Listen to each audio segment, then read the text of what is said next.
Assalomu alaykum. Yaxshimisiz Sharofatxon ona? Sog'-u salomatmisiz? Assalomu alaykum.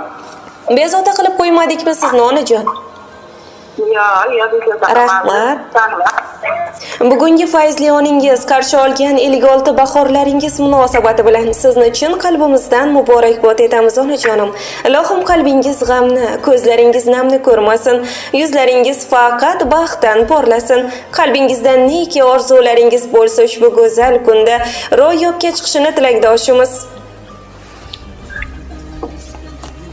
Rahmat. Rahmat sizga ham. Allohim xonadoningizga nur, qalbingizga huzur, umringizga vaqt, taningizga sog'lik, salomatlik ato etsin. Qalbingizni Alloh, dilingizni bismillah, dilingizni iymon, qo'lingizni Qur'on hech qachon tark etmasin.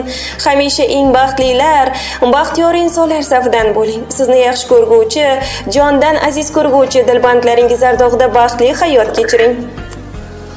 Rahmat qizim, rahmat. Sizlarga ham rahmat kesakon. Sog' bo'linglar. Rahmat sizga ham. Aytgan so'zlaringiz o'zlaringizga ham hamroh bo'lsin. Sizga ham hamma aytgan kishiga ham. Rahmat sizga ham. Ayni fursatlarda biz sizni qadrdonlarimga dilizxorlarim loyihasi orqali mana shu loyiha ijodkori Shirin so'z sizni bezovta qilmoqdaman. Bugun chiroyli bo'lgan ushbu go'zal kuningizda sizni tabriklab qolgan juda ham mehribon, qadrdon insonlaringiz bor. Nima deb o'ylaysiz?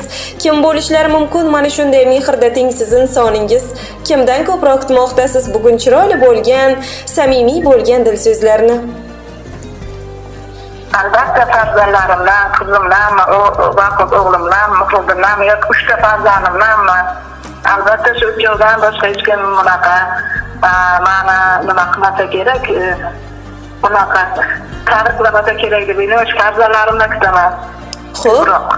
Xo'p, aynan qaysi birlari? To'g'ri, sizni barchalari yaxshi ko'radilar, hurmat qiladilar, lekin noodatiy tarzda sizni kim tabriklab qolgan bo'lishlari mumkin? Menimcha qizim desa kerak. Chunki u hammani tabriklab, xursand qilib, xursandligimizdan yig'latib qo'ygan o'sha qizim Navbahor desa kerak. Albatta, mehribon janatingiz kalti bo'lmoq qizingiz Navbahor opa tabriklab qolganlar bugun sizni. Onajonim, mehribonim, juda ham yaxshi ko'raman sizni. Garchi bu so'zlarni har kun aytmasam-da, sizni jondan aziz ko'rishimni aytmoqchiman shu bugun.